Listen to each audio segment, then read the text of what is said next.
How to print your document on Google Workspace. Hello guys, if you want to print your document on Google Workspace Sheets, first step, go to your application and click your document and click more options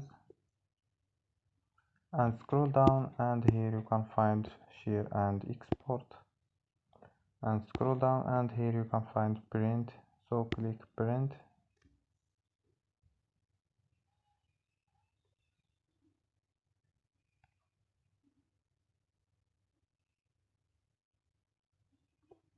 So here you can find copies. I will copy one, and paper size we choose later. So don't forget like and subscribe. Bye.